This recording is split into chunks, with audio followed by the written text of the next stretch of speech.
Euphoria foi uma série que eu decidi assistir depois de dois artistas que eu gosto muito recomendarem, o Leonardo DiCaprio e o diretor Javier Dolan. Esse vídeo não tem spoilers, então vocês podem assistir sem peso na consciência. Talvez o que tenha ficado mais preso ao meu sistema depois de assistir ao primeiro episódio dessa série foi a felicidade e até mesmo a própria euforia de estar assistindo algo tão poderoso. Logo do início, nós percebemos que vamos ter uma experiência completa, tanto na história, que seria honesta com o seu tema e público, como também na qualidade de toda a produção. Essa aceitação inicial se transformou em uma maratona de um dia. Então foi como se eu tivesse entrado em uma viagem de um pouco mais de 8 horas com todos aqueles personagens. Não considerem esse vídeo apenas como uma séria recomendação para vocês assistirem a série, mas também o relato de alguém que mergulhou nesse universo e aprendeu coisas novas com o processo. Euphoria é uma série que é atual não só no seu tema, mas também na forma que a história é contada. As técnicas de câmeras no cinema foram ficando cada vez mais refinadas ao longo dos anos, e com o tempo os diretores se tornaram artistas e perceberam a diferença que cada composição criada na tela fazia com a forma que o público iria receber a obra. Um close traz uma sensação, um plano aberto traz outra, um plano médio uma completamente diferente. Se você aproxima a câmera ou afasta, tudo isso faz total diferença, e quando um artista entende de fato as possibilidades com isso, conta as histórias com a câmera como seu pincel. Por mais que as séries sejam exatamente o lugar que devemos buscar quando queremos ver histórias originais, ela vem superando cada vez mais o cinema e nós sabemos disso. Só que muitas das séries não são tão inventivas no uso de câmera. Provavelmente pela quantidade muito maior de roteiro para ser gravado, muitas vezes as séries usam alguns artifícios que trazem um valor para a imagem, mas não é algo que possa se repetir ou que possa ser bem trabalhado de fato. Em Euphoria, a inventividade na hora de contar as histórias foi prioridade. Não só com os enquadramentos e movimentos, mas também com todos os truques que são possíveis de se fazer no cinema. Se você gosta de ver vídeos descobrindo a mágica do cinema, essa série é um prato cheio de vários momentos onde os diretores e a produção souberam explorar o mix perfeito entre narrativa e técnica cinematográfica. E o primeiro episódio traz o impacto ideal que se repete ao longo de todos os outros. Essa cena do corredor, criada para representar a viagem nas drogas da protagonista, é algo que não só serve como um efeito mágico do cinema, mas que também potencializa o que está sendo contado. Se você já assistiu A Origem, sabe exatamente de qual fonte eles beberam para fazer isso aqui. Eles repetiram exatamente a mesma técnica criada pelo Christopher Nolan, mas eles a encaixaram em um novo contexto. O que já foi usado como uma camada nos sonhos da cabeça das pessoas em A Origem, agora vira uma viagem nas drogas. Isso não é apenas uma releitura muito bem feita, mas é algo muito comum na história do cinema. Muitos diretores costumam reutilizar novas técnicas do cinema em diferentes contextos, trazendo não só a homenagem, como também dando utilidade para a história. Isso já aconteceu, por exemplo, quando Hitchcock usou esse efeito em Vertigo. O Steven Spielberg, na sua estreia como diretor em Tubarão, faz a mesma coisa, e o efeito se torna extremamente poderoso em ambos os filmes, por mais que eles não tenham nada a ver um com o outro. E é isso que realmente importa em Euphoria, a história. Em uma entrevista, o criador da série, o Sam Levinson, contou que ele é viciado em drogas e que está sóbrio desde os 19 anos de idade. São 14 anos para ser mais exato. Isso explica o quão específico e seguro do seu próprio discurso o roteiro é. A vivência do criador foi carregada para o papel principal. Ele lida com a ansiedade, depressão e, assim como a nossa protagonista, as drogas foram uma forma de manter a sua cabeça em silêncio. Além dessa experiência que foi transferida para a protagonista, muitas outras coisas dentro da série são histórias reais, mesmo que o criador não queira apontar quais delas. Mas quando estamos assistindo cada uma daquelas histórias, podemos não só nos relacionar com elas, mas também sentir a força, a realidade de cada uma. Não existem soluções simples dentro da série. Os adolescentes aqui não são apenas adolescentes com problemas idiotas. Eles são seres humanos com problemas reais, independente do tamanho de cada um deles. Eu tenho uma irmã que tá no início da adolescência e a gente conversa muito, e eu lembro dessa fase como a mais difícil da minha vida, por exemplo. Porque, como é discutido na série, essa é uma fase de pura descoberta, desconforto, insegurança, onde tudo e nada acontece ao mesmo tempo. A intensidade das relações entre as pessoas é gigantesca, e quando a bebida e drogas entram na equação, o resultado pode ser ainda mais complexo. Talvez essa honestidade em abordar todos os tabus sem ter o menor pudor seja o que mais me atraiu nessa série. Nós temos uma didática para maiores de 18 anos para explicar coisas que adolescentes têm que passar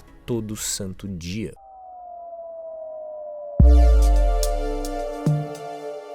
A história é contada do ponto de vista da Rue, que se encaixou perfeitamente com a sua atriz, a Zendaya. Ela é uma viciada em drogas que acabou de voltar de reabilitação após uma overdose e não tem a menor intenção em ficar sóbria. Tudo isso vivendo no colegial. Ela conhece a Jules, que vira a sua nova melhor amiga. Essa é uma sinopse minúscula se a gente for comparar o que a série realmente vai entregar. O interessante é como a série evolui para muito mais. Cada um desses personagens inicialmente poderiam parecer ser apenas estereótipos de personas que nós já estamos acostumados a ver em filmes adolescentes. Mas com o tempo, a série apresenta a perspectiva de cada um deles, mostrando como cresceram, quais foram as vivências e os traumas que formaram o caráter de cada um deles. Só que o mais interessante do ponto de vista da narrativa é que quem está apresentando todos esses detalhes é a Rue, que é uma pessoa não tão confiável, como ela mesma diz, o que traz uma liberdade gigantesca para os roteiristas, porque qualquer coisa que está sendo apresentada, contada do ponto de vista dela, depois pode acabar sendo corrigida ou ganhando novas camadas. E isso é muito interessante para a série. O personagem que você pode achar o mais superficial possível tem uma história complexa por trás de todas as atitudes dela. E essa é a maravilha da série. Nós podemos nos aprofundar e nos envolver com a vida desses personagens. Além de tudo isso, um dos grandes pontos positivos da série para mim é como a sua linguagem é atual em vários sentidos. Não só como fala desses assuntos complexos, mas também como os apresenta. A linguagem cinematográfica da série bebe de muitas fontes diferentes que vamos descobrindo com o passar do tempo, fazendo várias conexões, usando vários momentos do cinema, várias linguagens não só de câmera, mas também de edição. Os cortes fazem a gente acompanhar a história de formas muito diferentes e até mesmo a granulação de algumas imagens, quando, por exemplo, a Rue vira uma detetive. Tudo isso são exemplos de como eles foram criativos em cada um dos momentos daquele roteiro.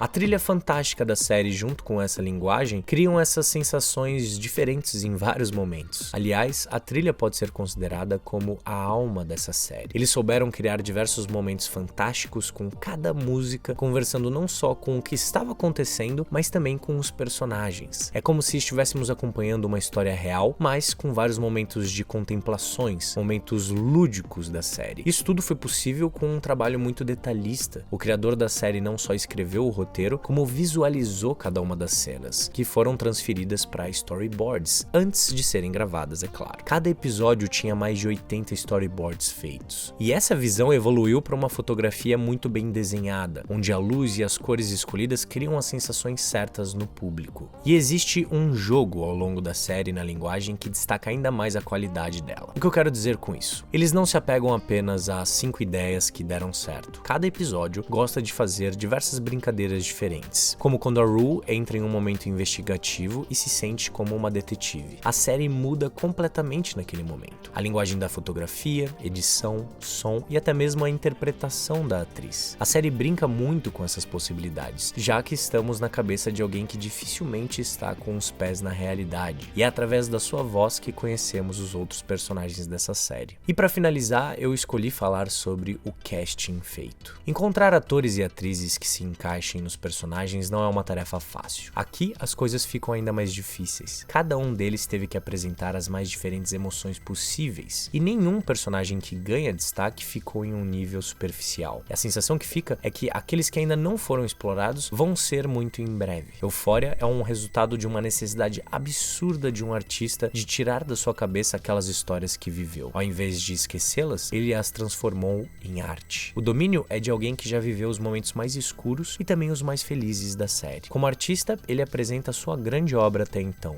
uma obra que se preparou a vida toda para realizar. A HBO acertou mais uma vez, e o universo de séries ganha mais um capítulo bem sucedido. Por mais que eu ame a sensação de encontrar histórias fantásticas quando vou no cinema, nós sabemos que fica cada vez mais difícil isso acontecer, já que no cinema, aparentemente, a maior parte dos estúdios apostam apenas em recontar histórias antigas, bem-sucedidas, criar franquias, continuações, muitas explosões e heróis. nós. Porque aparentemente é apenas isso que gostamos de ver quando estamos lá comendo pipoca. Ou pelo menos é isso que eles pensam de nós. Já a televisão está só no começo da sua história e aposta suas fichas em novos artistas, novas histórias que exploram os mais diversos conteúdos possíveis. Isso é fantástico. É bom saber que existe um lugar onde várias histórias estão sendo contadas para encontrar os mais diversos tipos de público. A sensação é que dá que estamos só no começo, ou pelo menos é isso que eu espero. A televisão, essa mídia que já aprendeu muito com o cinema, agora parece estar pronta para ensinar. O que vocês acham disso?